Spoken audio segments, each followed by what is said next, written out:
손 잡아도 될까요? 그의 낮은 목소리가 어둠 속에서 들려왔을 때 나는 이미 알고 있었습니다. 이 질문에 고개를 끄덕이는 순간 나는 돌아갈 수 없는 선을 넘게 될 거라는 걸. 51세 이혼 후 처음 떠난 여행에서 나는 예상치 못한 남자를 만났습니다. 광주행 심야 고속버스 12번 좌석. 그 옆자리에 앉은 그는 회색빛 머리에 네이비 재킷을 입은 50대 중반의 남자였습니다. 그런데 이상했습니다. 처음 본 사람인데 그의 눈빛은 마치 오래전부터 나를 알고 있었던 것처럼 깊었고 그의 목소리는 25년 결혼 생활 동안 단 한 번도 느껴보지 못한 온기로 가득했습니다.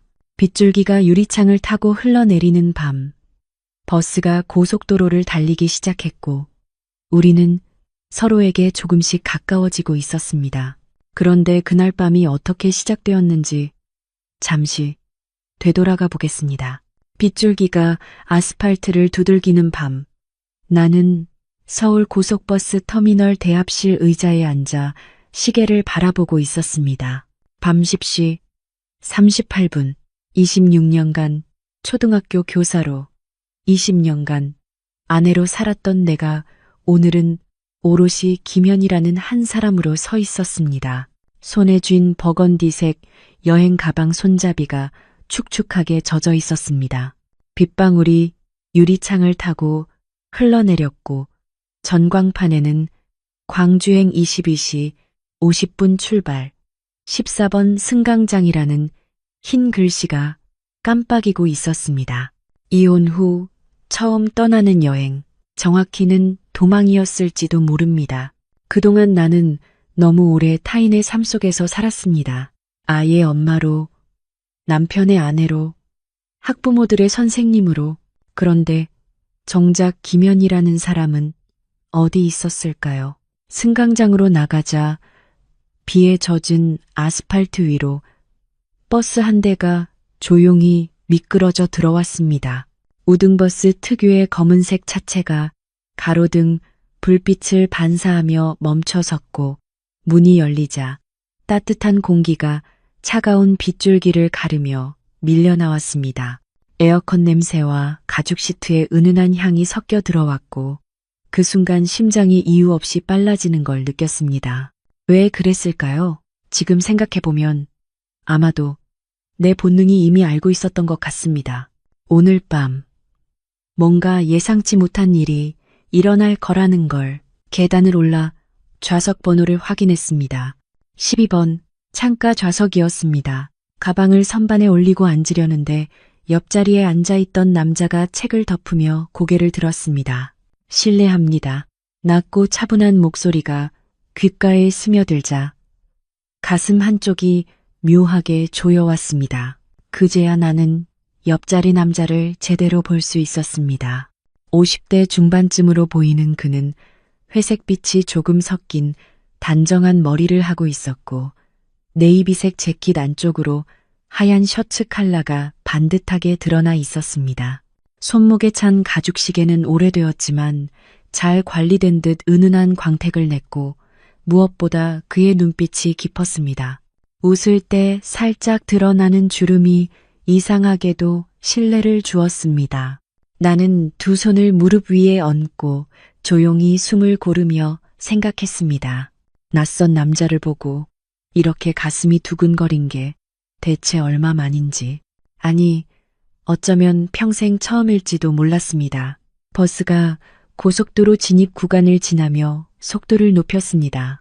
왼쪽으로 차체가 살짝 기울자 내 손등이 팔걸이에서 미끄러지며 그의 손등에 닿았습니다. 깜짝 놀라 황급히 손을 뗐습니다. 죄송합니다. 그는 가볍게 웃으며 고개를 저었습니다. 아닙니다. 오히려 제가 덜 놀랐네요. 농담 같으면서도 진지한 어투에 오히려 내가 긴장이 풀렸습니다. 버스는 이제 완전히 직선 구간에 들어섰고 창밖으로는 가로등 불빛이 줄지어 빠르게 지나갔습니다. 우리는 잠시 말없이 앞을 바라보았습니다. 그런데 그 짧은 정적이 오히려 묘한 친밀감을 만들어냈습니다. 그가 먼저 안주머니에서 얇은 명함 한 장을 꺼내 건넸습니다. 이준혁이라고 합니다. 서울 한 대학에서 문학을 가르치고 있습니다. 나는 두 손으로 명함을 받아들고 미소 지었습니다. 김연희입니다. 인천에서 초등학교 교사로 일하고 있어요. 짧은 대화였지만 묘하게 편안했습니다. 마치 오래전부터 알고 지낸 사람처럼 자연스러웠습니다. 잠시 후 그가 창밖을 바라보며 낮게 말했습니다. 비가 그치질 않네요. 네. 그런데 밤차이는 비가 잘 어울리는 것 같아요. 소리가 배경 음악처럼 들려서요. 내 입에서 툭 튀어나온 말이었습니다. 평소에 나답지 않게 부드럽고 여유로운 어조였습니다. 그는 천천히 고개를 끄덕이며 나를 바라봤습니다. 혼자 여행은 자주 하시나요? 아니요. 이번이 거의 처음이에요. 그냥 제 시간을 찾아보고 싶었어요. 그의 눈빛이 깊어졌습니다. 혼자 보내는 시간이 제일 귀한 시간이죠. 그 문장이 가슴에 이상하게 오래 맴돌았습니다. 귀하다는 단어가 이렇게 다정하게 들린 건 처음이었습니다. 잠시 후 그가 작은 보온병을 꺼내며 물었습니다. 커피 한 잔 하시겠어요? 디카페인이에요. 밤차에서는 카페인이 부담스러우실 것 같아서요. 나는 컵을 받으며 웃었습니다. 세심하시네요. 감사합니다. 컵을 건네받는 순간 그의 손가락이 내 손등을 스쳤습니다. 아주 짧은 접촉이었는데도 온기가 손바닥까지 퍼져 내려갔습니다. 종이컵 뚜껑을 열자 하얀 김이 피어올랐고 그 따뜻한 수증기 속에서 오래된 기억들이 떠올랐습니다. 아이가 열이 나던 밤, 혼자 울며 젖은 수건을 갈아주던 순간들, 남편이 야근이라며 늦게 들어오던 밤들, 병원 대합실에서 부모님을 기다리며 꾸벅꾸벅 졸던 날들. 그때마다 나는 늘 뒷자리에 있었습니다. 가장 나중에, 가장 늦게. 아무도 내게 따뜻한 커피를 건네지 않았습니다. 아무도 내가 지쳐 있는지 물어보지 않았습니다. 그런데 지금 이 낯선 남자는 내가 밤차에서 카페인이 부담스러울 거라는 걸 먼저 생각해 주었습니다. 가슴 한쪽이 뜨거워지며 동시에 시큰해졌습니다. 나는 커피를 한 모금 마시며 창밖을 바라보았습니다. 빗방울이 유리를 타고 흘러내리는 모습이 흐릿하게 번져 보였습니다. 눈물이 고인 건지 아니면 정말 빗물 때문인지 나도 잘 모르겠습니다. 그가 조심스럽게 물었습니다. 괜찮으세요? 네. 그냥 오랜만에 누군가 저를 신경 써주는 것 같아서요. 나는 웃으려 했지만 목소리가 조금 떨렸습니다. 그는 아무 말 없이 고개를 끄덕였습니다. 재촉하지도 위로하지도 않았습니다. 그저 그 자리에서 조용히 내 곁에 있어 주었습니다. 그 침묵이 오히려 편안했습니다. 한참을 그렇게 앉아 있다가 나는 천천히 입을 열었습니다. 사실 저는 최근에 큰 변화가 있었어요. 그가 몸을 살짝 내 쪽으로 기울이며 눈빛으로 물었습니다. 25년 결혼 생활을 정리했거든요. 그의 눈빛이 잠시 흔들렸습니다. 힘드셨겠어요. 지금은 어떠세요? 진심 어린 목소리에 나도 모르게 솔직해졌습니다. 처음엔 무너지는 줄 알았어요. 하지만 지금은 오히려 자유로워요. 잃었던 제 모습을 다시 찾는 중이에요. 그가 잠시 나를 바라보더니 낮은 목소리로 말했습니다. 저도 아내를 3년 전에 먼저 보냈습니다. 암이었어요. 그의 목소리가 아주 조금 갈라졌습니다. 2년간 투병했는데 마지막까지 정말 힘들었어요. 병원 복도를 걸으며 수없이 무너졌지만 그녀 앞에서는 웃어야 했거든요. 나는 그의 손을 바라보았습니다. 손등에는 세월의 흔적이 새겨져 있었고 손가락은 가늘지만 단단해 보였습니다. 그 손으로 얼마나 많은 눈물을 닦아냈을까요? 혼자 감당하시기 힘드셨겠어요. 그가 천천히 고개를 끄덕였습니다. 네. 그래서 요즘은 가끔 이렇게 훌쩍 떠나요. 서울을 벗어나면 조금은 숨통이 트이거든요. 그러다 보니 심야버스를 자주 타게 되더라고요. 잠 못 드는 밤에는 차라리 어디론가 움직이는 게 나아서요. 나는 그 말을 듣는 순간 그가 나와 같은 사람이라는 걸 알았습니다. 상처받은 사람, 혼자 견뎌온 사람, 그리고 여전히 살아가려 애쓰는 사람. 창밖으로는 빗방울이 줄지어 흘러내렸습니다. 가로등 불빛이 번지고 흐려졌습니다.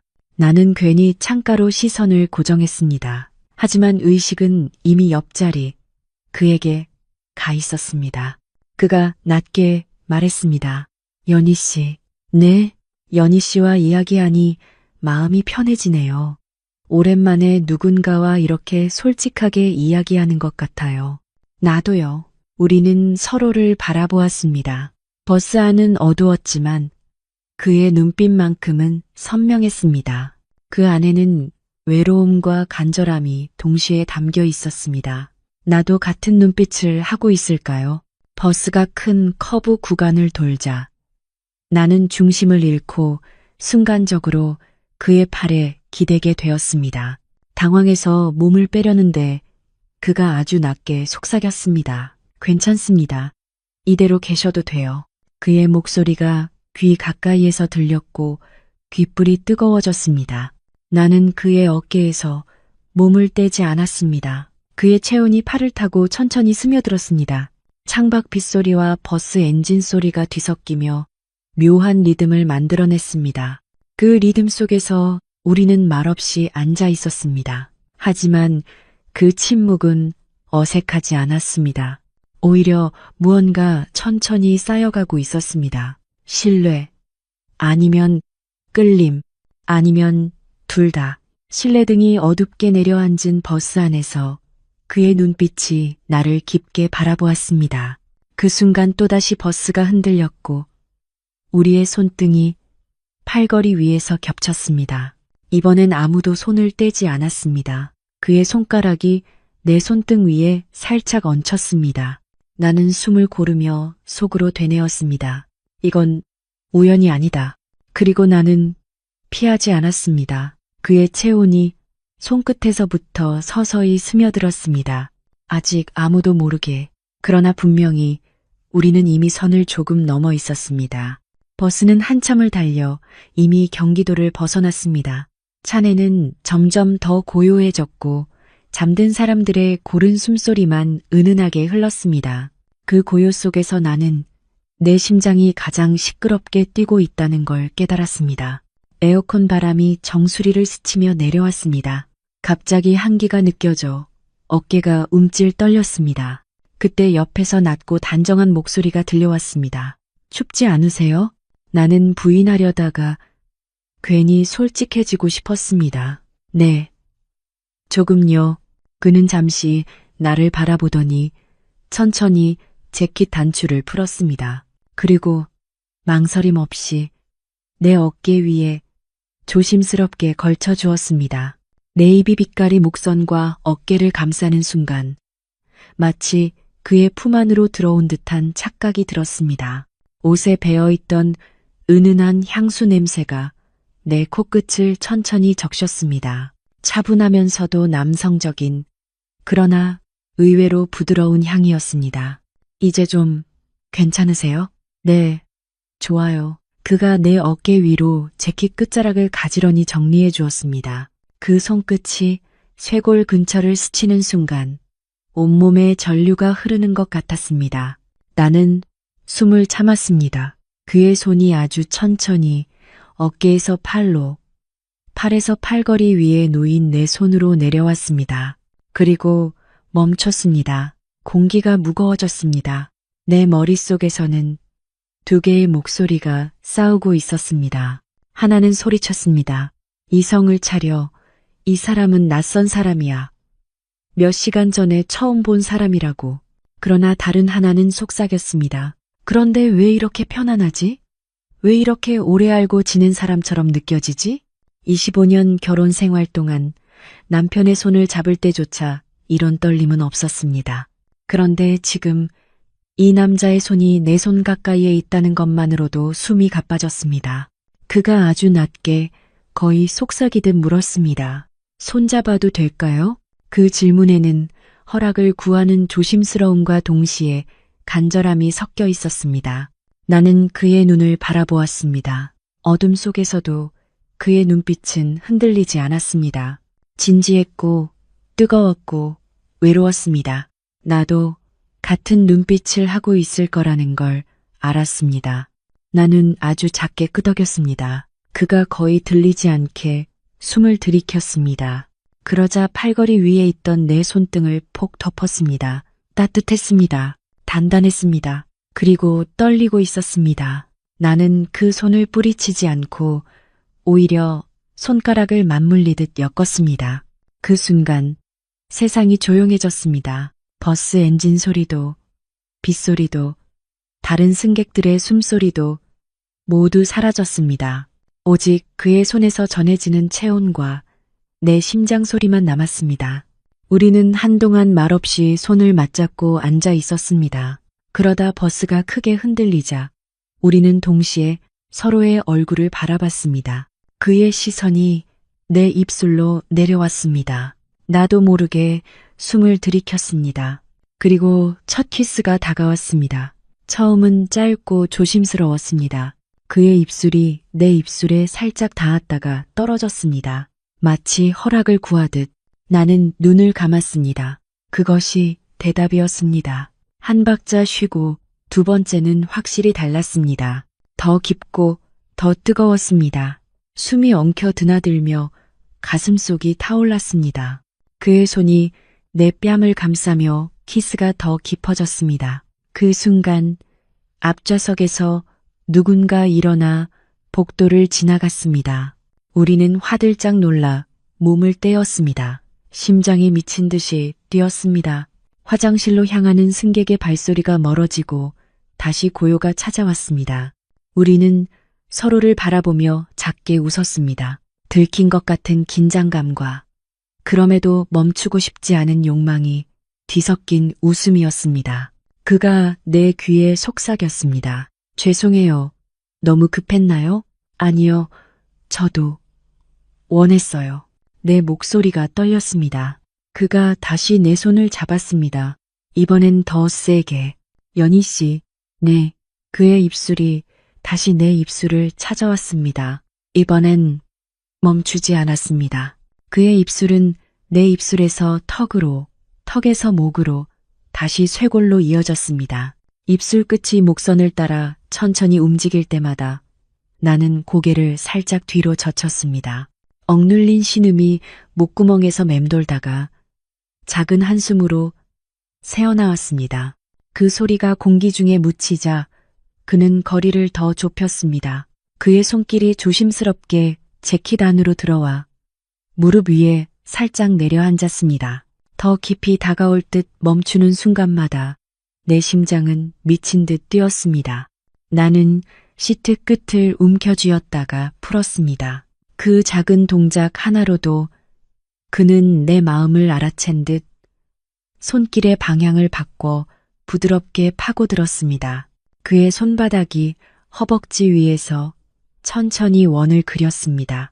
스커트 천 위로, 그러나 그 얇은 천 아래로 열기가 스며들었습니다. 나는 입술을 깨물었습니다. 그가 내 귀에 입술을 댄 채 아주 낮은 목소리로 속삭였습니다. 밖에 비도 오고 연희 씨도 많이 지쳐 보이시네요. 잠시 멈춘 뒤 그가 덧붙였습니다. 연희 씨. 그가 고개를 아주 조금 기울여 내 눈을 똑바로 마주했습니다. 이 시간이 그냥 흘러가 버리는 게 아쉽습니다. 오늘 밤만큼은 놓치고 싶지 않아요. 머리로는 멈추라고 소리치고 있었지만 가슴은 이미 그의 말에 대답하고 있었습니다. 나는 천천히 숨을 내쉬며 눈을 감았습니다. 창밖 불빛이 순간 그의 얼굴을 스쳤습니다. 눈빛은 뜨거웠고 동시에 간절했습니다. 저도 그래요. 그냥 지나가 버리기엔 너무 아까운 순간이에요. 그가 숨을 길게 내쉬었습니다. 그리고 내 뺨을 부드럽게 감싸며 다시 입술을 겹쳤습니다. 이번엔 짧지 않았습니다. 이어졌고 아주 오래 계속되었습니다. 나는 무의식적으로 그의 손을 더 세게 움켜쥐었습니다. 그 힘이 전해진 순간 그의 손길은 내 다리 위에서 멈춰 있었지만 금방이라도 움직일 듯 미세하게 떨렸습니다. 나도 모르게 무릎의 긴장을 풀어내자 아주 작은 틈이 생겼고 그의 손은 그 틈을 놓치지 않고 더 깊이 나에게 들어왔습니다. 그 순간 차내 방송이 흘러나왔습니다. 잠시 후 광주 종합 버스터미널에 도착하겠습니다. 버스는 서서히 흔들림을 줄였고 창밖 불빛은 하나둘 선명해졌습니다. 나는 아직도 그의 손을 잡은 채 앉아 있었습니다. 제 키 속에서 서로의 체온이 얽혀 있었고 놓고 싶지 않았습니다. 버스가 감속하자 그는 고개를 돌려 나를 똑바로 바라봤습니다. 연희 씨, 터미널에 내리면 그냥 여기서 헤어져야 합니까? 나는 눈을 피하지 못했습니다. 그의 눈빛에는 이미 대답이 담겨 있었습니다. 헤어지고 싶지 않다. 내가 아무 대답도 못하고 있을 때 그가 아주 낮은 목소리로 덧붙였습니다. 아니면 조금만 더 함께 걸어주시겠습니까? 승강장에서 터미널 밖까지라도. 나는 순간 웃음이 터질 뻔했습니다. 말은 짧았지만 뜻은 분명했습니다. 조금만 더. 아니, 사실은 더 오래. 나는 속삭이듯 대답했습니다. 네, 저도 그러고 싶어요. 그의 눈빛이 순간 환하게 빛났습니다. 버스가 완전히 멈춰섰습니다. 승강장에 내리자 바람 속에서 빛내음 대신 가을밤 특유의 선선한 공기가 스며들었습니다. 광주의 밤은 서울보다 조용했고 터미널 불빛이 아직 남아 있었지만 이미 새벽의 공기는 다르게 숨쉬고 있었습니다. 그는 내 캐리어 손잡이를 대신 쥐어주며 물었습니다. 무등산 보고 싶다고 하셨죠? 네. 오늘 가장 기대했어요. 우리는 택시를 잡아타고 무등산 자락 근처 작은 호텔로 향했습니다. 차창 밖으로는 광주 시내의 불빛들이 줄지어 흘러갔고 멀리 어둠 속에 무등산의 윤곽이 희미하게 드러났습니다. 택시 안은 고요했지만 그의 손은 여전히 내 손을 놓지 않고 있었습니다. 기사님은 백미러로 우리를 한번 쳐다보더니 아무 말 없이 운전에 집중했습니다. 나는 창밖을 바라보며 생각했습니다. 지금 나는 무엇을 하고 있는 걸까? 몇 시간 전에 만난 남자와 함께 호텔로 가고 있다. 51세, 두 아이의 엄마, 26년 경력의 초등학교 교사인 내가 이성적으로 생각하면 미친 짓이었습니다. 하지만 가슴은 달랐습니다. 가슴은 소리쳤습니다. 살아있고 싶어. 김연희로 살고 싶어. 누군가의 엄마도 누군가의 전처도 아닌 그냥 나로. 그가 낮게 웃었습니다. 산은 늘 변하지 않네요. 마치 숨 쉬는 것처럼. 그래서 더 위험한 겁니다. 변하지 않는 것 같은데 어느 순간 갑자기 모든 게 달라지잖아요. 사람 마음처럼. 나는 고개를 끄덕였습니다. 오늘 밤 내 안에서 일어난 일도 그와 다르지 않았습니다. 택시 불빛이 그의 얼굴을 스치는 순간 그가 내 귀에 속삭였습니다. 연희 씨, 오늘 밤은 규칙을 조금 깨도 괜찮지 않습니까? 내 숨이 순간 못 섰습니다. 규칙을 깨도 괜찮다. 그 말은 단순한 유혹이 아니었습니다. 이미 우리 둘 다 알고 있는 결말을 부드럽게 암시하는 문장이었습니다. 나는 창밖 어둠을 바라보다가 그의 눈을 마주쳤습니다. 그리고 아주 천천히 그러나 확실히 고개를 끄덕였습니다. 그의 눈빛이 불빛보다 더 뜨겁게 빛났습니다. 우리는 호텔 로비에 들어섰을 때 프런트 직원이 우리를 올려다보았습니다. 우리는 아무 말 없이 체크인 절차를 밟았습니다. 하지만 서로의 손가락은 놓지 않았습니다. 직원의 시선이 스쳤을 때 마치 우리가 오래된 연인인 것처럼 보였을까요? 아니면 이제 막 금기를 깨려는 두 사람처럼 보였을까요? 객실 키를 건네받았습니다. 엘리베이터 문이 닫히자 좁은 공간에 그의 숨결이 가득 찼습니다. 층수가 올라갈 때마다 숫자가 하나씩 천천히 빛났고 그 사이 그는 내 손등을 엄지로 2번 쓸어내렸습니다. 작지만 뜨거운 신호였습니다. 엘리베이터가 멈추고 복도를 걸어 객실 문 앞에 서자 그는 키카드를 꽂았습니다. 철컥 문이 열리고 부드러운 조명이 켜졌습니다. 객실 문이 닫히는 순간 긴장이 끊어졌습니다. 그는 내 캐리어를 제쳐두고 나를 곧장 끌어안았습니다. 나를 벽으로 살짝 밀어붙이며 입술을 겹쳤습니다. 숨이 빠르게 뒤엉켰습니다. 그의 손길은 내 어깨를 지나 허리로 다시 등으로 흘렸습니다. 나는 본능적으로 그의 셔츠 깃을 움켜쥐었습니다. 그의 셔츠 단추 하나가 풀리자 틈새로 스며든 그의 체온이 손끝에 닿았습니다. 예상보다 훨씬 뜨겁고 거칠었습니다. 그의 심장이 분명하게 뛰고 있었습니다. 내 어깨 위에 있던 그의 재킷이 바닥에 흘러내렸습니다.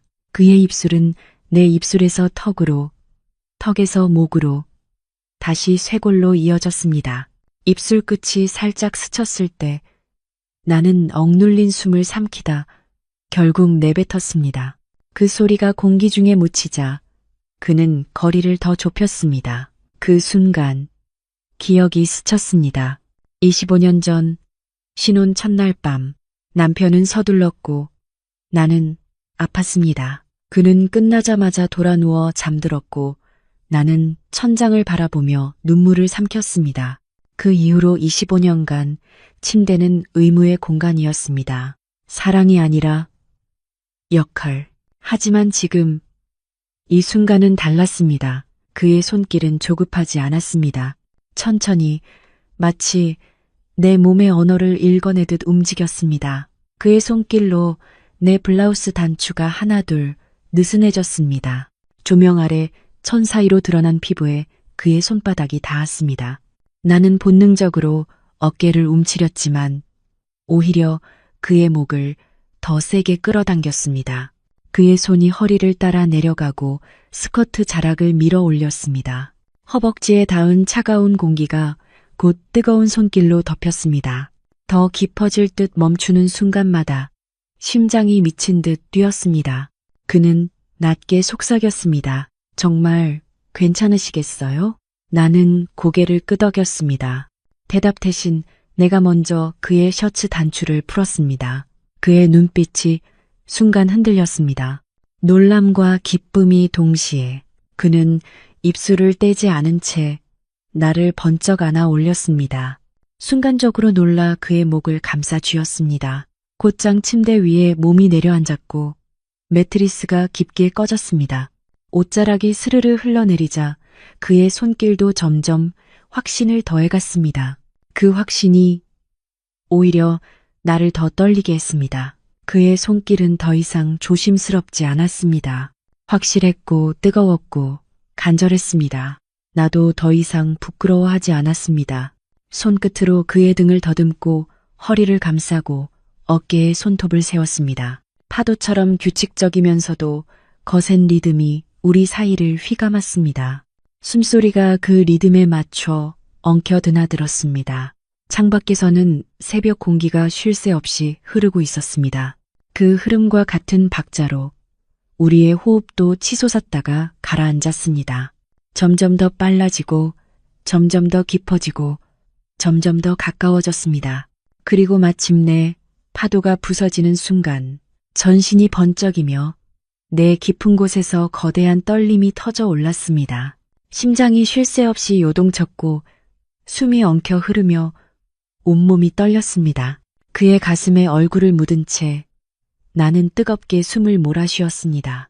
그의 심장 박동은 여전히 거칠었고 내 것과 같은 속도로 울렸습니다. 아무도 없는 호텔방 안. 이 밤은 완전히 우리 둘만의 것이었습니다. 한참을 그렇게 누워 있었습니다. 그의 팔이 내 어깨를 감싸고 내 머리는 그의 가슴에 기대어 있었습니다. 심장 소리가 귓가에서 울렸습니다. 규칙적으로 살아있다고, 여기 있다고 말하듯 그가 낮게 속삭였습니다. 연희 씨, 네, 오늘 밤 후회하지 않으시겠어요? 나는 그의 가슴에 뺨을 비비며 대답했습니다. 아니요. 오히려 감사해요. 제가 아직 살아있다는 걸 느끼게 해주셔서. 그가 내 머리에 입을 맞췄습니다. 저도요. 연희 씨를 만나서 정말 다행이에요. 창밖에서 밤 공기가 잦아들고 커튼 틈 사이로 새벽빛이 스며들었습니다. 나는 잠결에 몸을 뒤척이다가 따뜻한 체온을 느끼며 눈을 떴습니다. 옆에는 그가 고요히 잠들어 있었습니다. 어젯밤 내내 나를 끌어안던 발이 아직 내 허리 위에 얹혀 있었습니다. 은빛 머리칼 사이로 빛이 스며들었고 그 얼굴은 의외로 평온했습니다. 나는 한동안 그냥 그 얼굴을 바라보았습니다. 믿기지 않았습니다. 이토록 낯선 사람과 이렇게 깊은 밤을 나눴다는 게 몸을 일으키자 시트가 살짝 흘러내리며 차가운 공기가 피부를 스쳤습니다. 순간 어젯밤의 기억들이 선명하게 떠올랐습니다. 뜨겁던 입맞춤, 억눌린 숨소리, 파도와 함께 터져나오던 떨림, 가슴 한가운데가 다시 뜨거워졌습니다. 일어나셨군요. 그가 눈을 뜨며 미소 지었습니다. 잠들기 전보다 더 다정한 표정이었습니다. 나는 괜히 머리를 쓸어넘기며 대답했습니다. 네, 곧 체크아웃 시간이네요. 순간 공기가 조금 무거워졌습니다. 그러나 그는 내 손을 잡으며 말했습니다. 저는 그냥 이렇게 흘려보내고 싶지 않습니다. 나는 그의 손을 꾹 잡으며 속삭였습니다. 저도요. 하지만 어쩌죠. 각자의 자리로 돌아가야 하니까요. 그는 잠시 내 눈을 바라보다가 아주 낮은 목소리로 물었습니다. 그럼 다시 만날 수 있을까요? 가슴이 요동쳤습니다. 이것이 단지 하룻밤의 불꽃인지 아니면 새로운 시작일지 아직 알 수 없었습니다. 하지만 알고 싶었습니다. 나는 미소 지으며 그의 손등을 가만히 쓰다듬었습니다. 네, 다시 만나요. 그의 눈빛에 안도와 기쁨이 동시에 번졌습니다. 그 순간 아침 햇살이 방안을 가득 채우며 우리의 새로운 시작을 비추는 듯 했습니다. 우리는 호텔 조식당에서 마주 앉았습니다. 커피 향이 은은하게 퍼지는 작은 공간에서 창밖으로는 무등산의 능선이 아침 햇살을 받아 빛나고 있었습니다. 그는 내 앞에 놓인 빈 접시에 크루아상 하나를 조심스럽게 올려놓았습니다. 많이 드세요. 어젯밤 많이 지쳐 보이셔서요. 나는 웃으며 대답했습니다. 당신도요. 우리는 짧게 웃었습니다. 어색하지 않았습니다. 오히려 오래 함께 있었던 사람들처럼 편안했습니다. 그가 커피를 한 모금 마시고는 낮게 말했습니다. 연희 씨, 솔직히 어젯밤 이후로 제 마음이 많이 흔들리고 있습니다. 나도 그래요.